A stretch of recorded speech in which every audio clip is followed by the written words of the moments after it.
So hello mga kalangga, welcome back muli sa ating channel. Ito po muli si Roel of Malalag, and ngayong araw na ito ay babalikan po natin itong pabahay po natin kay Kuya John. Ito yung ating pangatlong pabahay dito po sa lugar po ng Bukidnon, and sponsored by Team RPAP, no?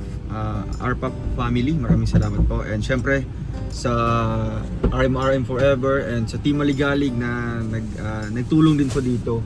So ngayon, ito po yung pang final vlog po natin bago i-ribbon cutting natin mga kalangga, yung bahay ni Kuya John. So tara, excited na po akong puntahan kasi medyo matagal tayong hindi nakabalik dito, almost 1 week, no? More than 1 week po mga kalangga. Kaya ngayon, excited po ako, maghatid tayo ng mga kagamitan, no? Mga gamit dito sa loob po ng bahay para ready na po sa ribbon cutting ngayon.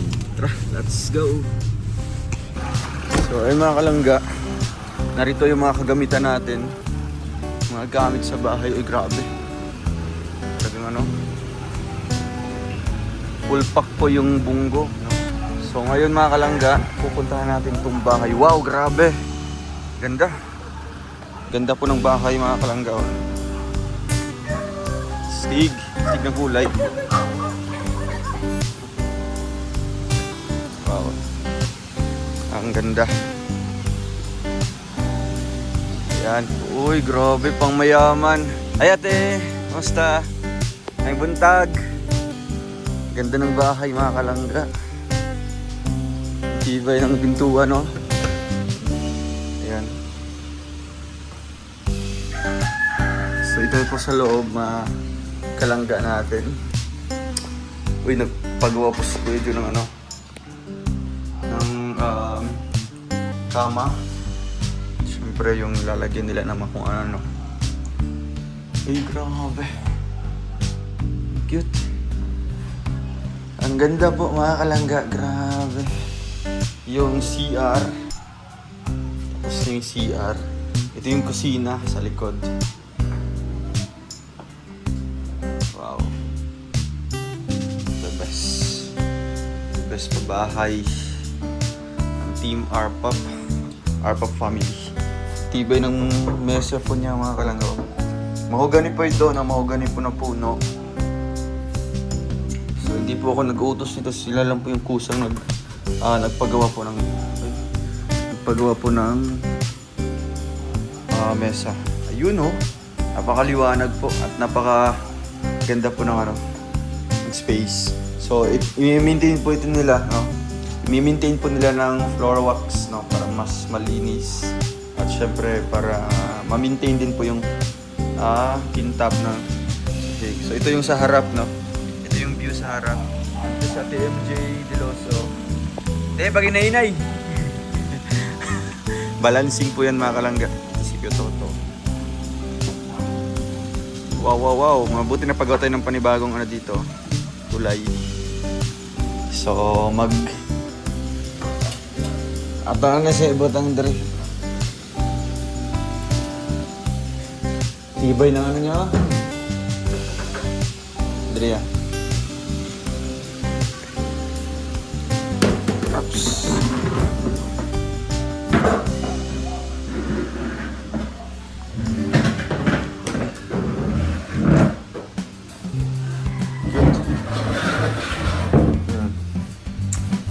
Then, ito lang. Kaya ito isa, no? Kaya ito lang matag naman na vidshoot. Ligon kayo ko, no? Di ay makagawas ba?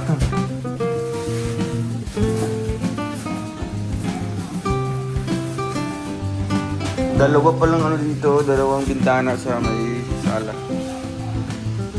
Pangatlo po ito. Alete, ito na ikaw, Andre. I-arrange. Oh, wow, ha? Oo, dapat nag-floor wax sila na. Siguro pag ano na, pag ma-turnover na. Cute ng bahay.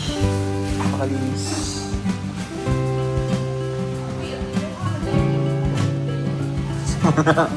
Ayun, balik na ito. Ay, tira natin. Yun. Tapos Ito po ay from Three Titas of Davao. Ito yung mga kagamitan po nila. Ay dalawang unan. Tapos kumot, banik, and kulambo. Ito yan, tatlong kumot po to mga kalangga. Tibay ng ano nila oh. Kasi mahogany po yung gamit ni Kuya. Then sila Kuya Jun.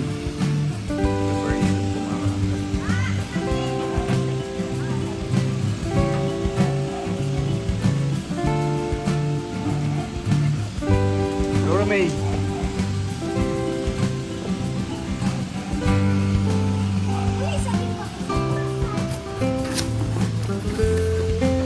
Yan, butan Kuya. O pa rin ako ano no? Pangagan. Aw niya pa? Kanya ba? Oo. Kanya na lang. Sige, sige. Ay, trabaho si Kuya karon? Silang balay.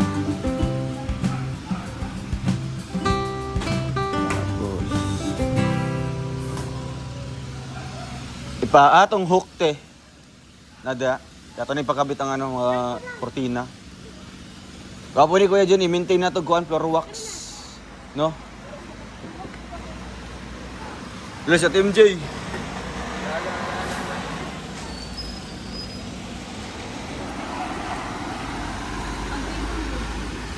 Panghuli na lang na.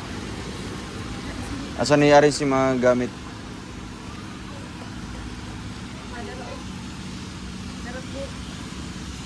Ada. Dre na Kuya. Ito na i-arrange yung mga gamit ron.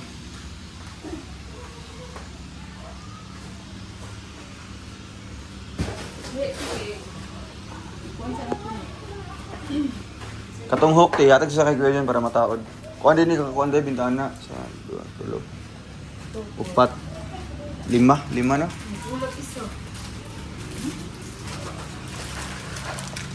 Andre sa kusina katong mubo lang unta to. Pwede naman wala sa kusina para hayag. Aray.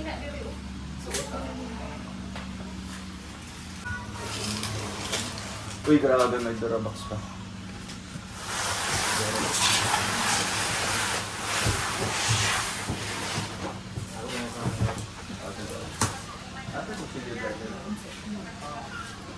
Mami siguro ko.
So yun guys, update natin ito sa bahay po nila Kuya John. Final update po ito bago po yung ribbon cutting mamaya.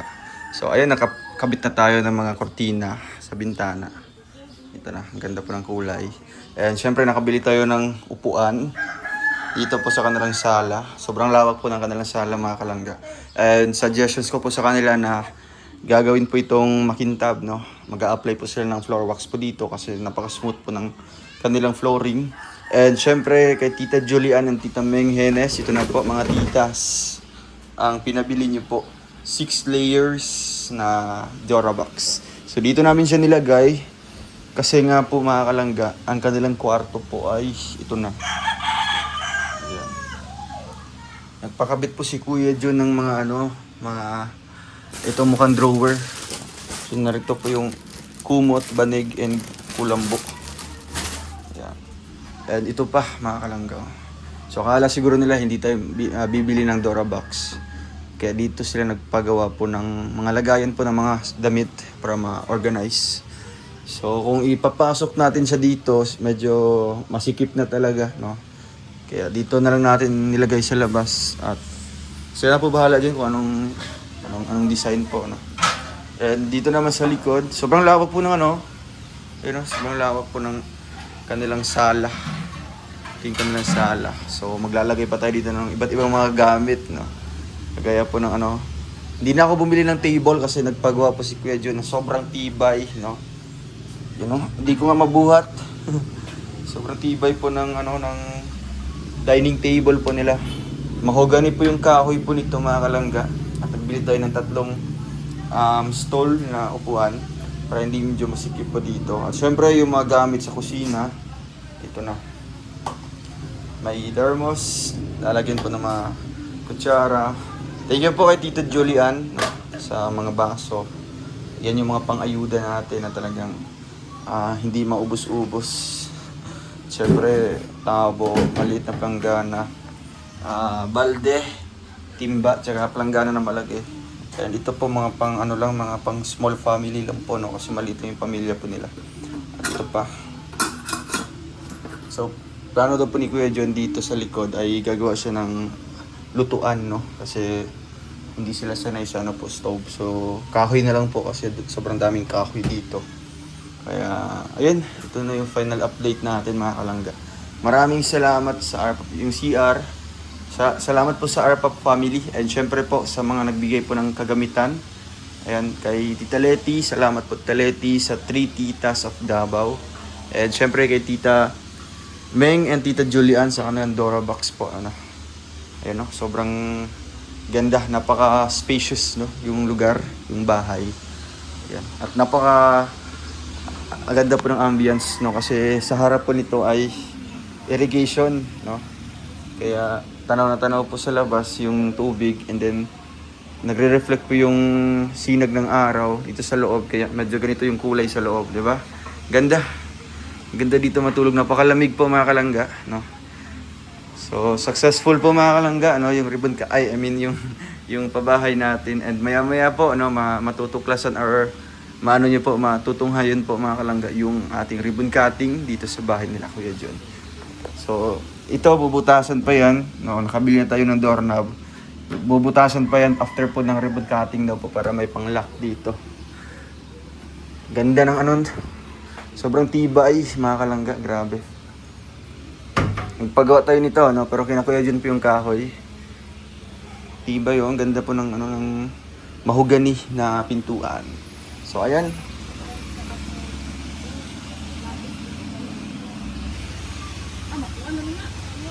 Sa bagay, water-based naman.